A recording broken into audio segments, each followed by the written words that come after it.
Hello and welcome back to the Tactus Media podcast. I'm excited to be joined this week by Jen McFarland. If you are struggling to balance digital marketing with running your business, Jen has your back. Jen specializes in assisting entrepreneurs and small business owners to streamline their marketing strategy and processes. With an MPA and more than 25 years of training, teaching, and executive experience in leadership, project management, and digital marketing, Jen can help transform your digital marketing, marketing technology, or marketing operations the way it should be run. All right, let's cue that intro. Welcome to the Tactus Media podcast. I'm your host, Brian Cargill. I'm excited to explore a ton of different topics with you.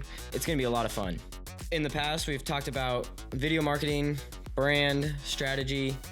There's still going to be a lot of that, but we also want to tackle some issues that are happening in Portland, fun concepts, as well as some engaging stories. All right, let's kick it.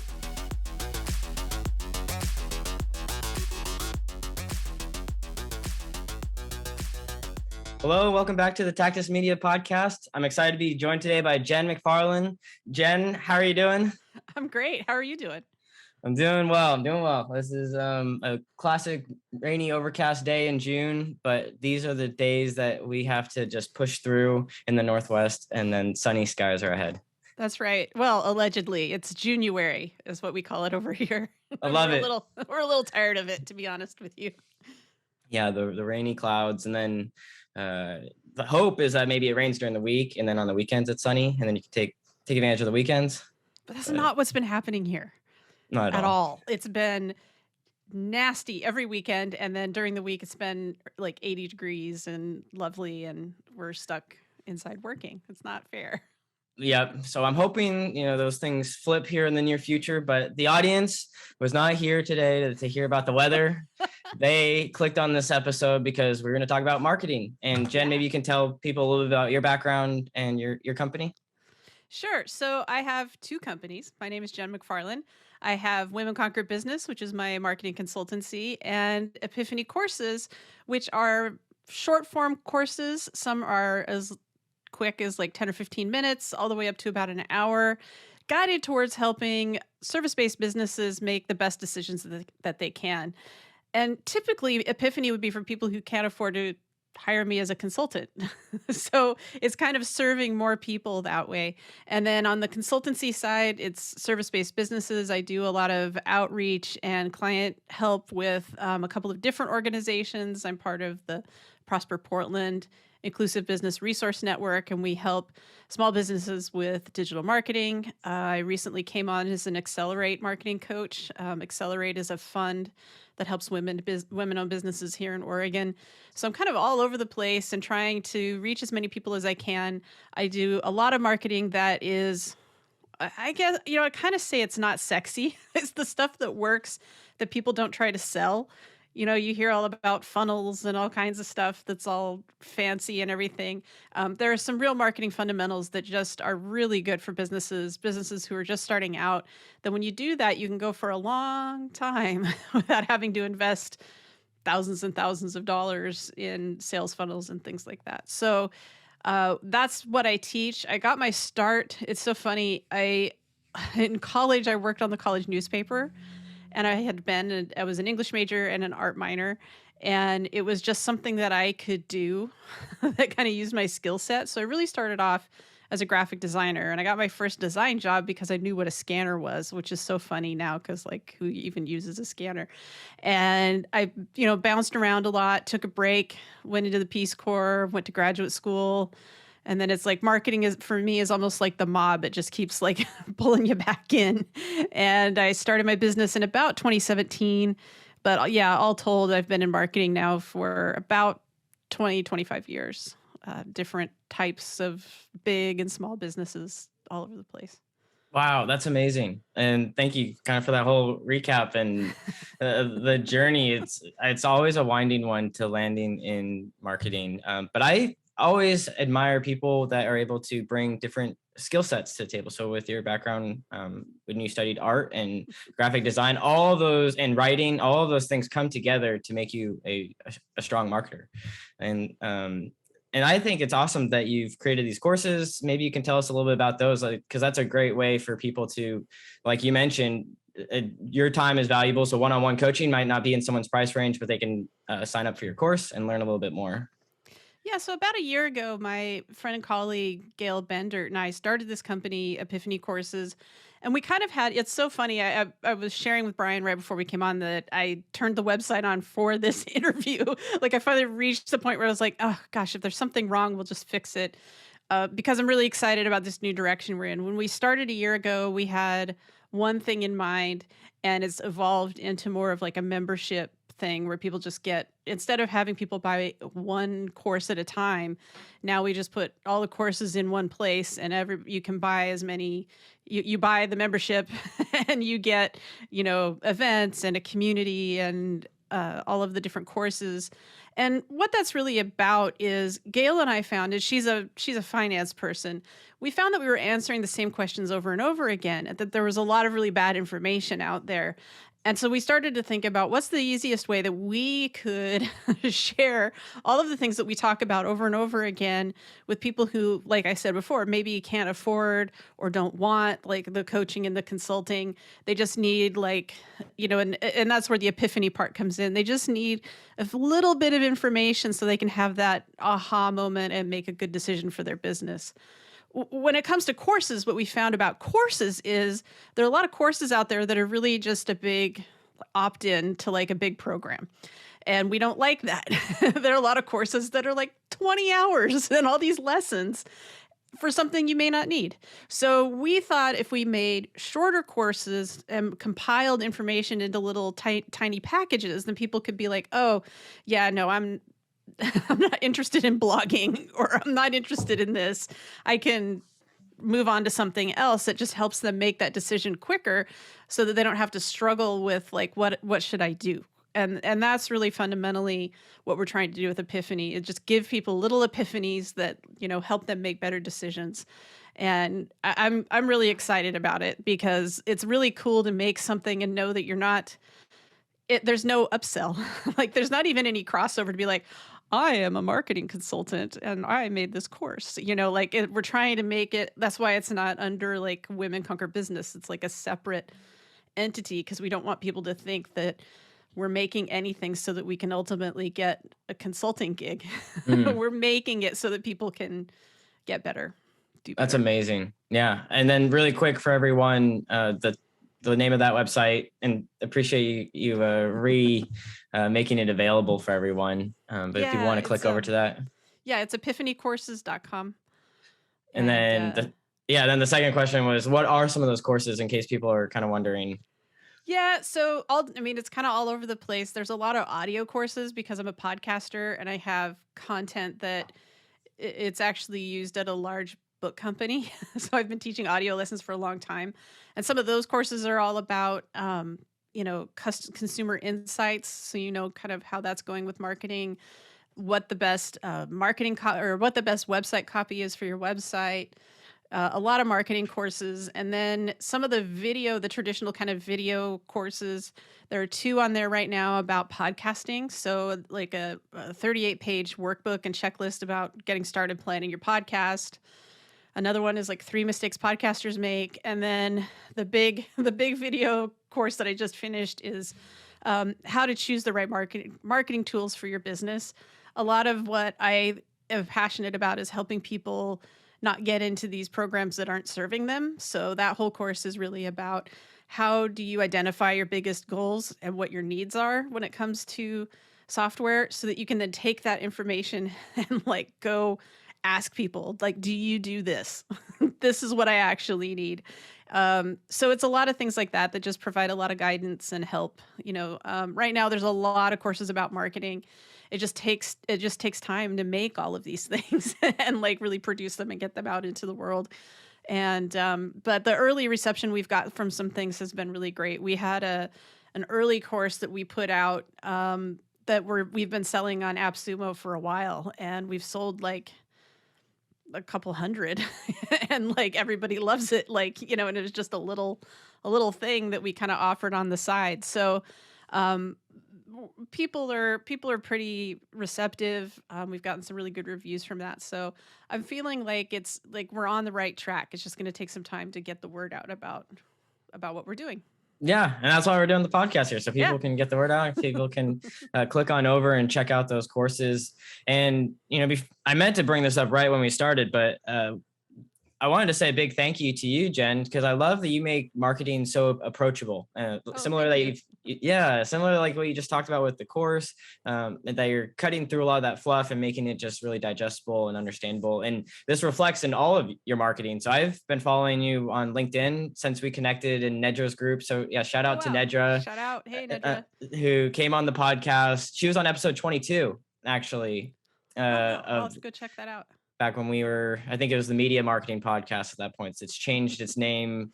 As you know, with marketing, there's different iterations, or you're always tinkering, reshaping the brand. And that's a process over time. But yeah, big thank you to you and all of the work that you do on LinkedIn. So people go over to LinkedIn, you can follow Jen.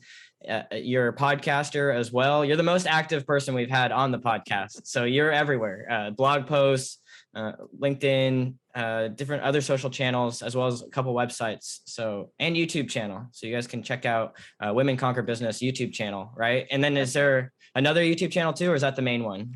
That's the main one. My friend Bridget and I have started a second show, but it's also on the Women Conquer Business channel. It's on her channel as well. So yeah, that's a little irreverent side project about marketing where I don't know. We I haven't like decided it. what it's about. It's just kind of fun. So Is it just like kind of your qualms with yeah, we're just marketing? yeah. I think this week we're going to talk about overused words. Mm-hmm. So things like ROI and rock star and badass and stuff that like people ask us to put in to stuff and don't really tell people what you're about, that kind of stuff. So Mm-hmm. yeah, we just talk about all different kinds of things on there. It was just an excuse to hang out and chat. But yeah, I mean, I'm really like, I've always been kind of a content creator disguised as a consultant. So I think that in the last few months, I've really just kind of let my creative flag fly for a while, and it's been pretty fun. That's awesome. New website with like finally branding that kind of feels really in sync. And then, like I said, we just turned on the Epiphany Courses one because that feels better than what we were doing over there. And new newsletter like every Sunday. That's kind of a new thing that I started doing. I guess that was about 2 months ago. So it's been How has that really been fun. working out? I mean, people seem to really like it, and I actually got a client from it. So funny. Like last week, I sent one out and it really resonated with somebody, and they hired me to help with some stuff. So, it's amazing when you kind of test things out. Marketing is always a test. You're always kind of testing what people are going to respond to, and then when something works, you kind of have to just lean into it, and keep going with it. So I always had a really high open rate on my email marketing, and then I just kind of stopped using it. Like the pandemic has been a weird time where things just kind of fell away. I stopped doing a podcast, I stopped emailing people, and then I was like, why did I do that? Like 2 years later. And so but you always have to figure it out, and that's kind of the journey that I think we're all on, as marketing our businesses, is like what works, and I like making stuff. And that works for me. So it's like part of what you have to think about as a Mm-hmm. business owner, I think.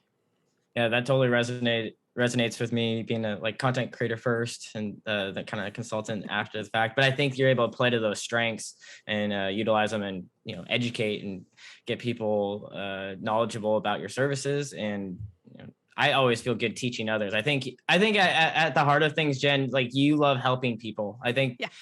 I was listening to another podcast that you were on before this, or yeah, before you hopped on here, and talking about you worked in public service for many years, and I think that's probably attributed wanting to give back to the community, help others, and now you're using that knowledge for good in the marketing world, which I love. Oh, thank you. Yeah, I think, well, I was in public service. And before that I was in the Peace Corps. And I think that's really where that's 100% about you just go to another country, and then the people who end up enjoying it, like we did, we go there and we're like, hi, we're dumb Americans, teach us about your culture and tell us where you need help and we'll do it. It's not about going there and being like, I know everything, so it really is about the spirit of pitching in. And I think that that's kind of carried with me like it did throughout my public service career. And then now as a business owner, for sure. I mean, yeah, it's fun. It's fun to help people. Yeah, I think that's amazing. And then just really quick, where on your Peace Corps, where did you go for your, or did you go to a Oh, couple different places? yeah, we were in Kazakhstan. Oh, So okay, cool. we lived there for 2 years in a town called, well, it's a village called Turgan, outside of the former capital of Almaty. So, Wow. yeah, they recently had some unrest there, and so we were seeing some places that we knew, you know, being attacked and stuff. Like, so it's kind Wow. of weird, we're still, even though we've been back now for like a long time, we've seen, we still are in touch with people. So, when you see things like that, you're like, are you okay? Like, you're like on Yeah. Facebook and Instagram, like immediately. And, thankfully everybody was okay. But yeah, it's like another family that Mm-hmm. you have when you do that. It's a pretty neat experience. Mm-hmm. And 2 years is a long time to really kind of be invested in the people and really be part of the culture. Some people will go for a month or two, but a couple of years Yeah. really, two you, years, yeah, you'll never really be a part of the culture fully, because even after 2 years, there were things that were happening that I was like, can you explain this to me? What's happening?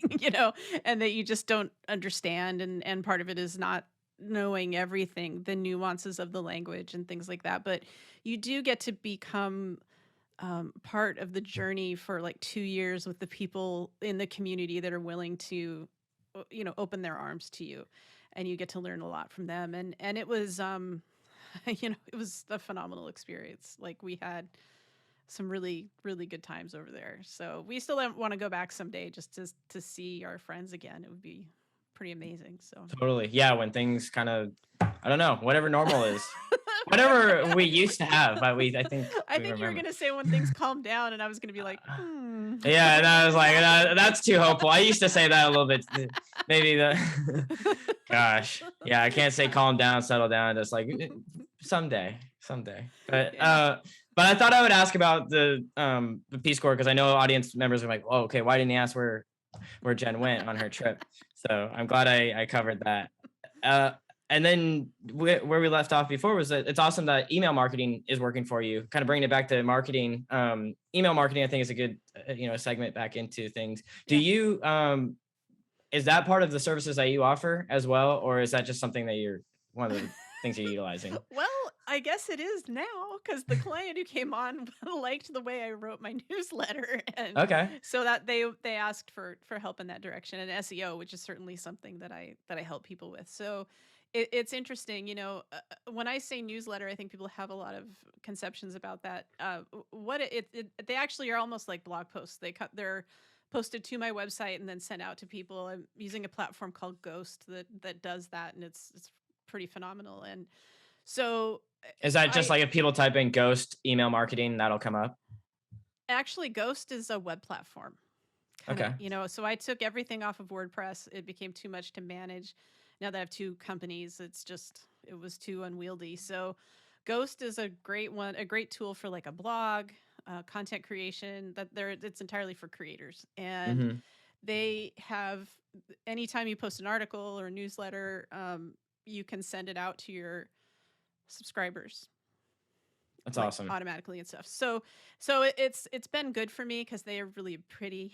Like, and then the newsletter isn't just about myself. It's really a teachable moment about, most of the time, I haven't written Sundays yet, because I came up with it because something came up. There's usually something that comes up every week that I feel like I can speak to, and then I just write like a thing about it, Mm-hmm. and um again, it's about doing what you like. And I think because my writing, for some people, because everybody's writing is different, can be very engaging, I get a pretty good response from it.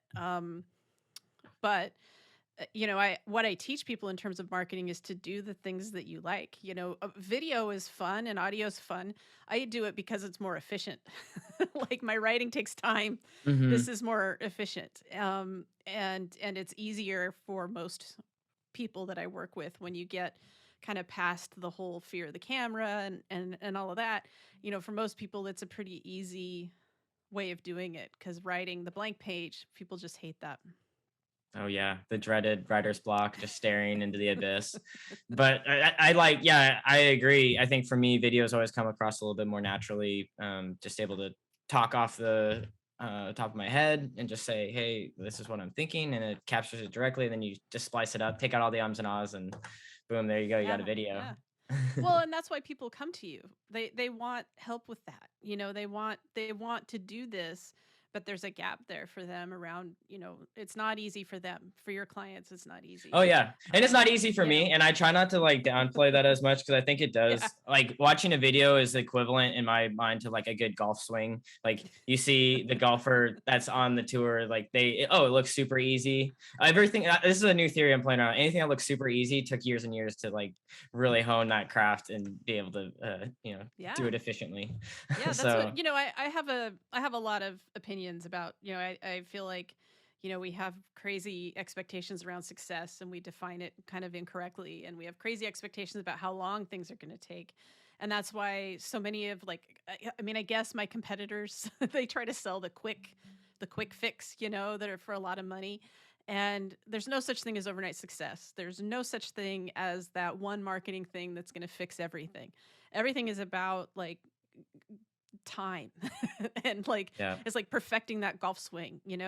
And so if you see people doing things that are super easy, it takes a long time. Like for years I would practice my just talking to the camera, and for months I would just do a Facebook live to myself because you can set the audience to Oh, prove it. wow.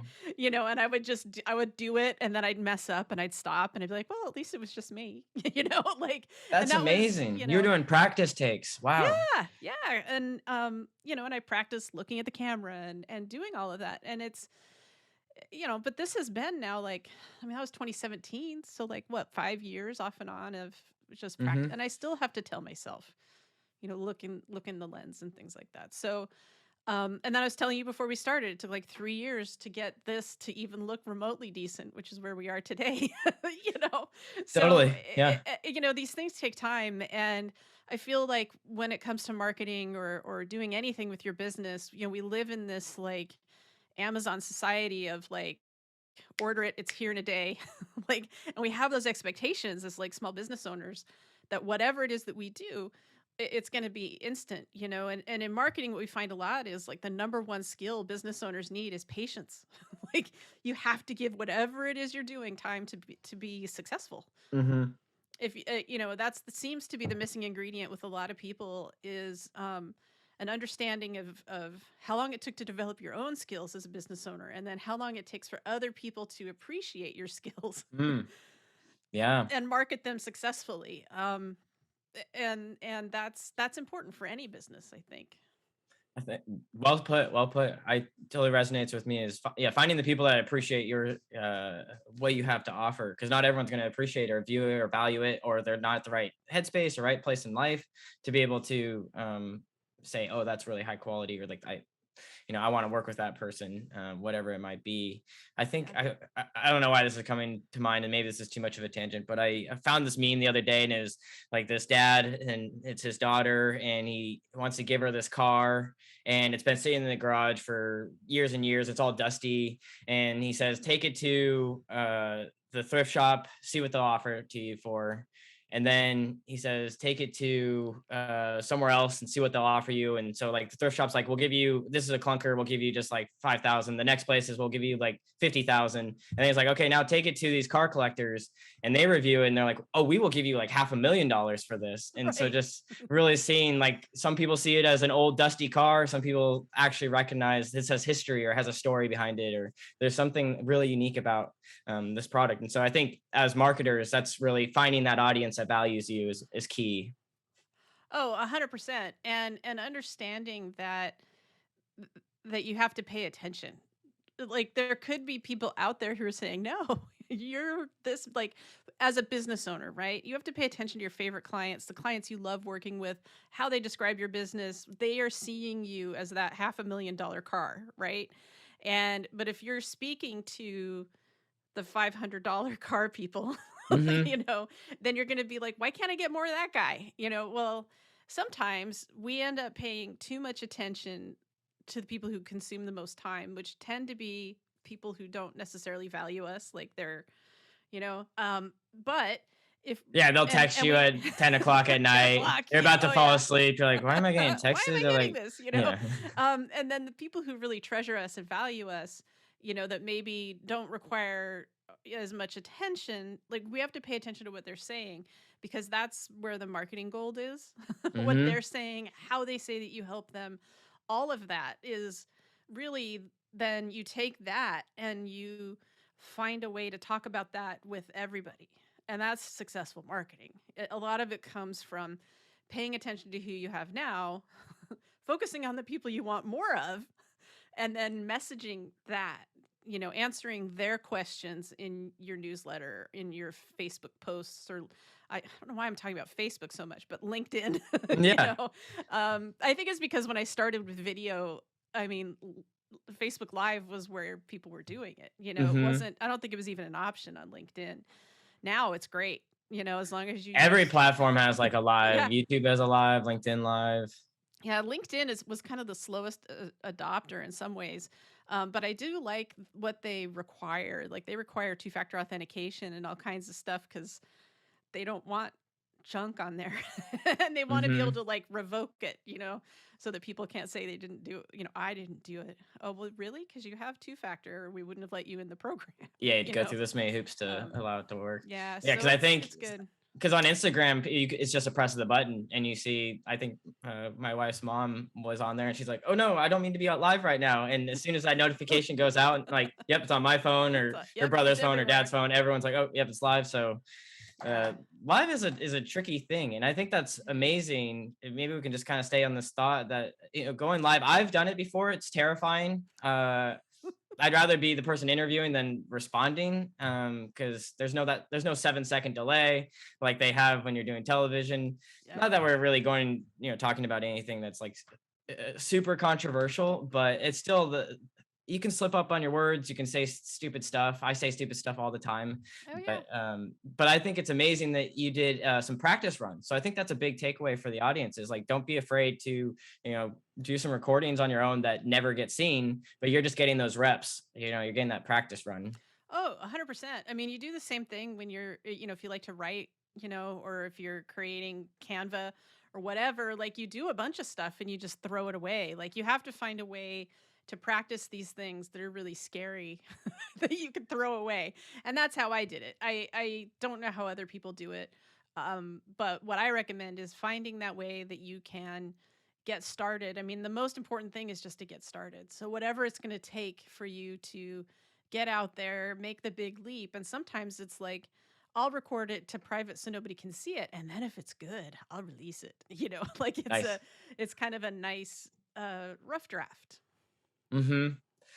That's awesome. Yeah, you're able to just kind of practice and you can actually review it. And I learned so much just like I say it out loud. I'm like, oh, that came off really well. And then I watch it again, like, no, that actually wasn't as good as I thought. But I learned by watching myself as cringy as it is. I hate seeing myself, but that's just kind of like the process. I think everyone has that feeling, that Oh yeah. sense of seeing and hearing yourself. It's just we're not wired to do that unless you look in a mirror or look reflection. Like cave people were looking in, at the reflection of a pond and like, oh my Right. gosh. Yep. So we don't really have that opportunity very often. So it's something that you have to work at and develop.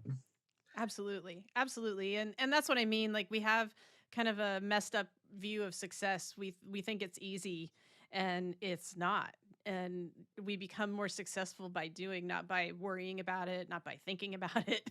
It's by actually like trying, and if you fail, it doesn't mean that that was the bad thing to do or the wrong thing to do. It means you keep trying and like, and it never ends. It's like a way to get better. I mean, I think a lot of people see, Tony Robbins or Gary Vaynerchuk or Marie Folio, whoever you look at, and you forget what it was like when they first started, when they didn't have a Mm-hmm. team, when they didn't really know how to do this stuff. I mean, go back and watch Wine Library with Gary Vaynerchuk. I mean, you could probably go back into the beginnings of YouTube and watch it. Mm-hmm. Much different than what you see now. So you have to look at that process. You have to think about that arc. I mean, if you want to see something really hilarious, go to the first videos that I ever did, and I feel like they're better now. I don't know, because I don't go back and watch them, you know. But I feel like if I hadn't have practiced, then I would never know if Hmm. this would be fun for me or not. Yeah, it's so fascinating. Just that journey and that evolution over time, and I think that's really good that you bring up. The early stages, they were awkward and it was clumsy and it didn't come out right and it was clunky, but you have to go through all that to get to like being well polished, and it's just interesting in this field where we're like kind of learning in front of other people, which always it doesn't feel awesome. I'd rather just No. go practice for many years and then come back. But as a speaker, or yeah, if you're the owner of a business, you need to be the face of the business. So you're having to, put a blog and put it out there, and maybe 10 years later, you're like, oh man, does not sound good. But that's just kind of the process, and you get better and better. And I think people like being a part of that journey, though, is the other side of Oh that yeah. coin. So yeah, you feel awkward and clunky, but people can connect with that. If you're being vulnerable with your audience right there, then they're like, okay, yeah, it is hard. They are a real person. They struggled too. And then when Yeah. I don't know, I think because Gary Vaynerchuk, I think he talks about his first like 7,000 followers, and those were like really key followers. Now he's a multi-million followers, et Yeah. cetera, et cetera. But Well, it yeah, I took mean, I'm time. in all these like creator groups right now. One of them that I'm in is called Fizzle.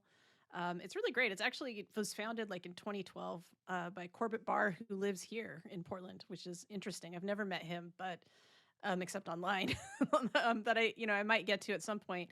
And it's for content creators and helping them build their business. And then the other group I'm in is affiliated with Ghost, and the Ghost one was going through. They have such great documentation about the realities of creating content. So it's none of the scammy, like, you're going to do it in a week, kind of Yeah. stuff. It's like, it takes time. And in there, it said the first 100 blog posts are practice. And I was like, oh, you gotta be kidding me. Like, cause it just feels like, oh, that takes The so first long. 100. The Wow. first 100. So, and, That and you would take can, me like 5 or 6 years. right. If you're not really into writing, if you're into writing, that could be like 6 months or whatever. Hmm. Um, but you have to think of it that way also when it comes to things like YouTube. Like, that's what he's getting at, is like, those first few people who follow you, they love you. They're those biggest fans that you have. Those first people who subscribe to your newsletter, they're your biggest fans. Like, Yeah. We should take a and second to thank the audience for their attention, like so far. Because I exactly, mean, their attention, they could be doing a million other things, but they decided to tune into this episode. absolutely, and so that's what I mean. Like, you have like your first followers and the people who've been there with you for the long haul. Pay attention to that. Like, you're saying something that resonates with them, and that's why it's always good, like in your blog posts or in your videos or in things like your newsletter. Like, I always try to put something like, hey, what's going on, you can hit reply, I'll respond. And I think that people just need that reassurance sometimes. They need to feel like you're the person, that they can talk to, and that they're important. And that's how you kind of start to build momentum in your business, whether you're trying to get clients or subscribers or whatever it is that you're trying to do. It's about paying attention and acknowledging that people are out there. Even if it's just 5 people, you know, they're Hmm. out there, and they are looking for what it is that you create, and it's about acknowledging them, and sharing things that are important to them. Yeah, that's awesome. That's really good advice. And I think because especially as a small business owner, when you're first starting out, it can feel like an echo chamber. You're putting stuff out there. You don't really know, how is it Yeah. being received. But there are 5 people that are probably watching it. And so, yeah, saying thank you to them and, Yeah. interacting and engaging. I think, some of the people I follow, they're like, are you too good to like or respond to everyone that comments? Like someone taking time out of their day to comment on your stuff, they took time to do that. So Yeah. it's worth it to engage with the audience and engage with that community. Oh, 100%. And yeah, you have to. There's so many reasons why you need to reply to everybody or like them, or it Feels good too. You're feels like, hey. good. It feels good. It shows that you're a good person. It helps with engagement, visibility of your posts. But yeah, mostly it's that it feels good, and yeah, thank the people who took the time to. respond. Not everybody does that. Those are the people who care about you the most. Mm-hmm. So Jen, in the early phases of starting a business, you talked about doing it yourself versus having a team. And then I think what I'm always amazed, Jen, is you always know at least 3 or 4 technologies that also help kind of carry the load. So Yeah. so what's kind of your recommendation for someone? Should they just go as far as they can as one person creating this content? Are there some like tools that they should be leaning on? Should they lean on their own strengths? Bring on someone else? It's a little open-ended, but I think you Yeah, got it. well, and I mean, I think it depends on what your goals are and what you're creating, and your comfort with like technology or with whatever it is that you're doing. I mean, I think if you and I say this a lot to people when it comes to their marketing, and I think it translates into probably every area of your business. Now that I think about it, is like, what do you like to do, and what do you really hate doing? And the things that you really don't like doing, you tend to not do them. So those are things you want to hire somebody to do. Like, I mean, it's just kind of a natural aspect of it. So when you think about all of this stuff, what are the areas that you need help? And some of that help can come from technology.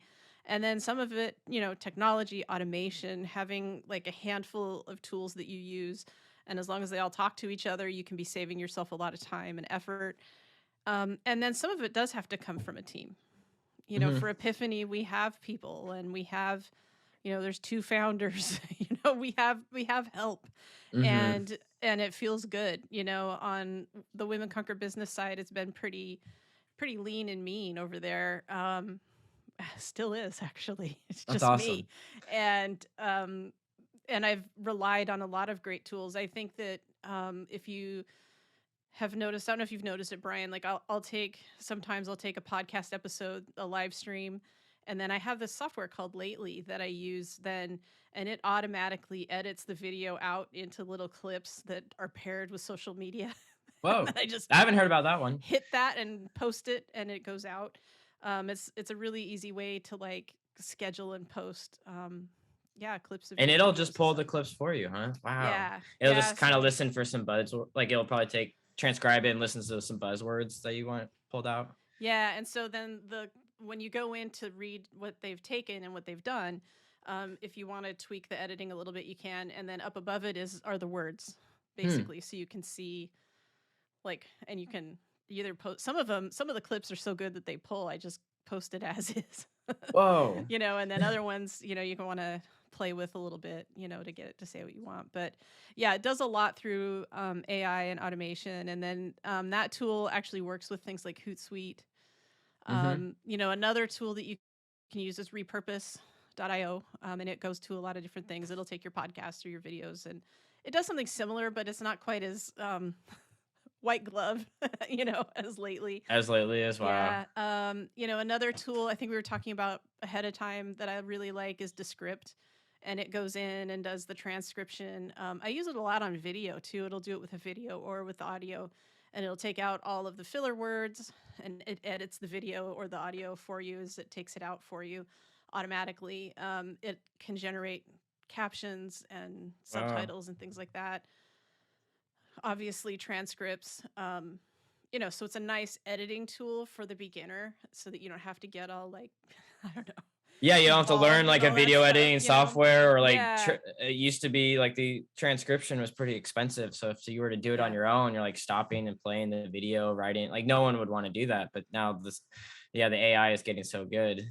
It's getting really good. And Descript, I started using it when it was just, I think it was in beta, so to be fair, like the bread and butter of what I do for people is marketing, and it's also software. I was when I worked in the public sector, I did a lot of technology project management. So, and a lot sometimes it was just making software recommendations. So I know how to look for things and find it. And so that's how I find some of these tools that people Wow. haven't heard of, that are just really amazing. Like Lately is really big. They work in a lot in enterprise, but now they've got a product that's affordable for people. Hmm. Descript, they started off with like, I don't even know, like bigger companies, I think, and then podcasters were like, no, we need this, you know, because any tool that is like, you can edit video and audio just like you would like Microsoft Word. Like it's that easy to just edit things, you know. People find that they're able to do that, you know, as opposed to learn, you know, Camtasia or, you know, Premiere, yeah, GarageBand, Sony Premiere, Vegas, like all these. all of that kind of stuff. Um, those things, even for me, they're too much, you know. That's So why I was it's curious if there's any kryptonite out there for you, Jen. I feel like that was going to be um, one of my questions is like, how do you approach like new technology? Because you don't seem adverse to it. Some people are like, oh no, I love no. it. I'm always in. Like right now, I'm testing something called Marco Polo. It's AI powered uh, Facebook and Google ads because I'm like, why not? Like, you know, AI can help with other stuff. So, um, I don't know yet if I like it or not. I don't really traditionally do ads for clients, but I'm willing to try all this stuff for my own business for some reason. That's um, awesome. Hey, that's a good so, trial ground. so I think yeah, that's a good nugget there for people is like you can use your own business to like test stuff. test things. Yeah. You know, Especially if you work in marketing um, and you're reselling to someone else. Cause I think your client would probably appreciate you going through all that hardship and learning experience, you know, and bringing yeah, them you that know, knowledge. like Ghost. I wouldn't necessarily recommend it to my clients who tend to be tech averse. That's why they bring me in because they're tech averse. So they want Okay. somebody, you know. But it's a really great publication platform for creators. And then they also work in enterprise. Like, so they have some really big publications out there. Like they handle like the Buffer Mm. blog, like Buffer, the social media scheduler, things like that. They have DuckDuckGo, like all kinds of blogs out there using it that are for big companies, big newspapers, things like that. And then there's a few, you know, there's a lot of us actually that are independent creators that are on there. They tend to lean more towards people who are techie because you typically for that would need like a maybe depending on how much you like your theme, you may need a developer to help make it a little more nuanced, you know? Hmm. And that's where people who aren't into that, like maybe Ghost isn't for them, but because it's not a drag and drop, you know, website builder. But then once it's set up and like how you like it, the inside of like creating content in Ghost is like the most beautiful, wonderful experience of my entire life. So it's kind Wow. of That's a testimonial right there. it really is, you know. Like I don't know if you've ever written an article on Medium. Mhm. It like, you know, it's better than Medium, Okay. That's good. Yeah. Medium's a easier, little, prettier, it's not my you know. favorite. I usually Um, write them like in like a Google Doc and then bring them over. yeah, But even then, that's not that good. Ghost automates on that, so you can write a Google Doc and it'll pull it in, and Oh, um, wow. it does some cool stuff. So, but I was willing to like try it because I was so tired of dealing with WordPress. I just needed something that would help me create, and it's worked well for me. But again, like it's not necessarily for everybody, you know. And I Hmm. think that's really the thing is like as a marketing person or as a service provider, you have to realize that nuance of like some things are not for everybody. And one of the things that is troubling, I think, in marketing is there are a lot of people who are like, this is what you need to have. And like they have one path. And I don't think that's good for small business. I think you need someone who's willing to go down in the weeds with you and find like what that thing is that you actually need. And so my advice to all of you is find your own path. Don't just listen to what everybody else is saying. You need to test that stuff yourself. You need to make sure it works for what you're doing. You need to make sure that you're going to actually use it because like buying stuff that you never use is a Oh big gosh, a waste. big waste of So, money. Yep. All yeah. those softwares out there. Yeah. Yeah, and leaning into your strengths as a business owner. And yeah, I think there's some advantages to being a small business versus a medium-sized business. You can be more nimble and you can try things For out at sure. a faster rate. Yeah. And a lot of people kind 100%. of overlook that, I think, sometimes. Oh, yeah, they just do like it's you're going to love this. I think. I don't know. Sure. What I say in my I've loved this entire presentation. conversation. This has been awesome. I've been having fun too. Um, what I like to say is, you know, when you're taking advice from your friends about like the software they use, and you're like, yeah, I'm gonna totally do that. You have to pause and go, wait, misery loves company. like, is it really working for them? And that's why it's so important to like test it out yourself, take advantage of all the free trials, like, ask questions of customer service while you're in the free trial period. And if they don't answer you, then like, don't buy it. Like, Yeah, it's a cause reflection on the software. yeah, I mean, so there's kind of all these like context clues around stuff. So, and it's hard as we don't have a lot of time and stuff, but like, it's like the best thing you can do in the long run is, find for yourself what's going to work best, what it is that you need to do. I think there's a lot of, I wish I could think of a better, there's a lot of copycatting. There's like marketing myopia in small business land where all of a sudden you see everybody doing the same thing. And it's like, Yeah. holy crap, like, no, like, don't do that. Hmm. You have to like carve out your own way. Yeah, and I think that we see that a lot with the social platforms. A lot of reflection there. You post something on Instagram, everyone else will post something similar, or Yeah. TikTok, and that's the nature of just being out there. I think it's a lot harder when you put up a billboard for someone to come and copy your entire billboard, but a little digital design post, like, oh, that's Yeah, pretty totally. easy to make it look They're finding that billboards are doing better again. Like people cool. are, yeah, it's like really strange. Like, there were all these stats like during the pandemic that like, that everything was going digital. And then now that everybody's outside again, like everybody's like, Hmm. oh yeah, that stuff works, So yeah, don't be afraid to change and break the mold. Hmm. I know. I think it's so fascinating that the pandemic did give us a chance to actually test some of these things out. My mom's a teacher, and they were saying, teachers maybe will become irrelevant because everyone's going to be learning from home. And then they realized these kids have a hard time focusing, looking at their computer, the same thing that they're gaming on, the other times when they're not in class. So like there's something valuable about being in person and having that interaction. But maybe there's just kind of like a time and place for everything. But it's fascinating Yeah. how a lot of these theories and stats kind of, yeah, traditional marketing, there is some value there, and I'm not against it. It's Yeah. just not something I Oh, haven't developed yeah, as I'm much not for. either. I mean, I don't help people with it. But I will tell someone like, "Oh yeah, no. You would do really well on TV," or "You need to think about this." I mean, it all depends on the audience. Like, Mhm. you can't assume the stats are pretty astounding. Like, if you're dealing in certain communities or age groups, like you can't do your online online marketing is not for you. Like it's Mhm. not going to work, and there are a lot of people who are resistant to that. They think they should be able to do everything online because they personally do. And it's like, it's not, Yeah. marketing isn't about you, I business think that's a owner. tough thing for them to separate sometimes, Yeah. especially yeah, I know there's been like some times there's some gatekeepers that you're designing something or making a video or whatever, and they're thinking of it from their perspective and not from the client or from the customer's perspective. And so you're making Yeah. something for the owner, but not something for the audience. And then it doesn't do well. And they're like, well, why didn't it do well? It's like, because you're not the audience. Yeah. Cause it wasn't for you, You got to target, or yeah, or identify the characteristics of you your. do. And sometimes you have to work with a marketer who knows and understands your audience, and that's the thing. People will take advice from someone who is not anywhere near like the audience that they're trying to attract, like Hmm. maybe your dad tells you like, well, that doesn't make any sense to me. Yeah, you need to Like, go do a newspaper ad. You need to go put yeah, this in you know, the yellow pages. What's a phone like book? exactly. Yeah. Well, like I was gonna say, like your dad's like, don't do that. Well, if you just work with like 20 something women, like what does your 70-year-old dad know about how to talk to people that are 20? Hmm. Yes.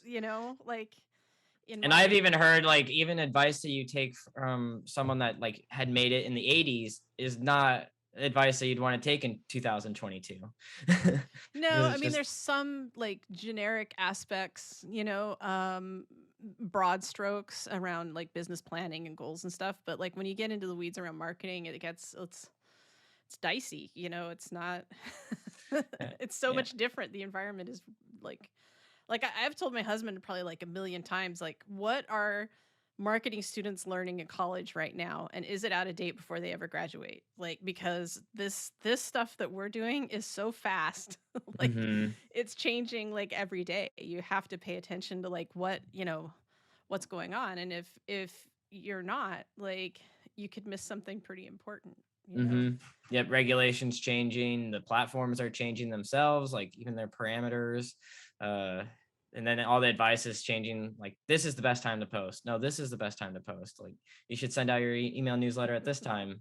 I like that you do Look, Sunday. That's a you good know, time. I know it was so funny because my good friend, oh, I think you know her, Elizabeth Case. Yeah, We were chatting Yellow on Dog Twitter. Consulting. Yeah, Yellow Dog Consulting. She's been one of my buds for years and years, and she posted something on Twitter about like, because she does newsletters, like Mailchimp newsletters, and something about posting a newsletter. And there's all these strategies around days and stuff. And I was like, well, I just need to pick a day, and everybody that I follow posts on Saturday. So I was like, well, I don't want to compete with them. Like, so I don't know why I picked Sunday. But I found it really doesn't matter. Like, so if they don't open it on Sunday, I don't care. If I'm the first thing that's in their inbox on Monday, that's maybe a good thing. Mm-hmm. But it had no effect. And that's the thing, like, there are all these posts. I mean, they make for great copy, like, and you can rank for it, by the way. Like, what's the best time to post, and like, no, just a lot of times it doesn't matter. On LinkedIn now, you can encourage people to follow you and get a notification when you post. There's a bell Mm-hmm. now on there. Like, just encourage people to do that. And then whenever you do post, they're going to see it. It'll be a notification. It doesn't have to be like a big science. Like, Mm-hmm. it's really like post things that are good, Yep, high high quality, quality. valuable. Maybe our emotion, like kind of pull at some kind of emotional heartstring. Yeah, It doesn't even quality have to be a over heartstring, quantity. but Yeah. Quality inspirational. over content, quality over quantity, and then people look forward to it. It's, the science of it is like, don't stress yourself out. Just Mm-hmm. make something good. Like, and then but it still has to be something you can wash, rinse, and repeat. Like, it has to Mm-hmm. be a repeatable process. Otherwise, you'll go crazy. Yeah, having to do something over and over from scratch. Yeah. Interesting. Yeah. Yeah, and then repurposing content. I think you've mentioned a handful of times in some of your content, which is that's a huge thing as well. Can you take a podcast and make it a blog? Can you make it a video? Uh, yeah, it's just fascinating. Can it be its own little post? Can it be a pull quote? Yeah. So, It can be all of those things. hmm. Well, So, Jen, I'm curious. What is a motivator for you? Who inspires you, or what inspires you? I mean, I am motivated by success. I mean, and helping people. Those are the two things. Um, in terms of like who am I influenced by? Like Yeah, in I was kind of yeah, like it's other twofold. marketers, is that or what? Yeah, I was kind of curious who like would you say like draw inspiration, but then the other one is like what gets you going in the morning and what gets you like really excited. Yeah, so right now I'm really enjoying there's a man who on Twitter and LinkedIn has become more and more influential and kind of fun to watch, and his name is Justin Welsh, and he helps solopreneurs, and he's built like his solopreneur business to like a couple of $1 million, and he writes really well, you know. And so I always look forward to his posts and like look for them because um, they're inspirational for solopreneurs, and then they're also just really well written because I always like things that are really well written. I also really like Honey Copy. His name is Cole Schaefer. And he writes really like snappy copy, which it's snappier than mine, but it's like, yeah, it's pretty fun to read. So those would be kind of, I guess, my marketing influences. It's interesting that they're both men and both writers. And then the inspiration, um, it's, I honestly just feel like I just want to reach people and help them and make good stuff. And that's, that motivates me. That's what does it. That's awesome. And I think that's a good enough motivator. And I think you already kind of mentioned, or we've kind of mentioned that just like, yeah, there's something about helping people and just giving back and uh, making sure people, I mean, all these big businesses, they've been around for a while, but these small businesses are kind of the lifeblood of, or the heartbeat of, Yeah. of innovation and new stuff. And so we want small businesses to do well. So we have innovation, and we're not just uh, subscribing to the one mega conglomerate company that maybe Well, they're the. and we employ 50% of the workforce. Like Hmm. like we are just as important as the big ones. if not more important, because in rural communities, they don't have all the big companies for the Mm-hmm. most part. So we are very important, and the work that everybody who's watching this, or it's important. so yeah, don't think the work that you do isn't important. That should be a good motivator to get you going, everybody out Yeah. there. We want more people trying new stuff, starting things that are disrupting the market, that are, who knows? There's all these different products that we've never even heard of that are just waiting to be created, but we need people to take that risk and be willing to do it, which can be kind of scary. I don't feel like, I don't know. I go back and forth. I think society does say like, hey, we should have more entrepreneurs, but then at other points, it's like, hey, you need to go through school and then work this job and be told what to do and just sit still and do your job and buy Yeah. some stuff and get old. It's harder to make the case with so many people just crushed by student loans. You know, I hope they do something about that, because otherwise I don't see people feeling very encouraged about going to college. Like, and then the pace of the planet just makes it really hard too to justify stuff. I mean, if you're studying like I did, the really useful topic of British literature from the early times. You made it work you though. know, I mean, maybe, I love school, I love and I love to teach. So like, I get it. Like, I want people to go and get an education for sure. But I were it not that I could identify a scanner, like I don't know, I don't know what my job would have been. At the time I was working at Barnes and Noble and thinking about becoming a bartender, because even then, an English major, it didn't translate. So it's yeah, it's hard. We're in a phase now, I think, where a lot of people are questioning the value of college education. Yeah, that traditional route where you're like, oh, maybe I could spend this money to travel, or I could just take some online courses, or spend that Yeah. 4 years just dedicated to your craft, whatever that is. And yeah, I'm Yeah. fascinated. For me, like it was video. I was like, oh, what if I spent that 4 years and just did video? And maybe it would be in a different spot right now. But that's totally fine. You can't live in the what ifs. But I always think that No. there's a time and place and a reason for everything. And I think it's amazing. You're not the first person I met with a writing background that works in marketing, because I think it does go hand in hand. And writing like snappy copy, there's a ton of value in that. Being able Yeah. to get people to read that first line and then stay ready to read an entire, like mentally prepared to read a whole paragraph or a couple paragraphs, a whole essay. So there is a talent and need for that. And even more Yeah. so in the social media world, where it's just like you only have a few characters before someone goes to the next post. Yeah, and that's what I'm learning from Justin Welsh. Like, he's like the guy, for like the tweet, the quick tweets that really get people to take action. And then his LinkedIn posts are very they're, because LinkedIn cuts you off after like a couple of lines, Mm-hmm. and his posts definitely like hook you. And that's why I'm, paying attention to what he does, because he has so much engagement on social media. I'm a writer. I was a classically trained writer. Like, I love to blog. I like long form copy. And it's really been in the last handful of years that I've been like, oh, I've got to learn how to make it a little more succinct, and Condense it all down. and like Yeah. copy. I'm a writer. That's different than like copywriting, which is really what you're talking about. That snappy, like, get people hooked and get them in. So it's definitely a process for everybody, and it takes practice. Yeah. That's good. That's good that I'm learning this. You're helping educate me, because yeah, this is like when someone told me like, oh, video is like all the like they had the revelation that like all video isn't the same. Like, oh yeah, a Hollywood film is totally different than the video they were making on a YouTube.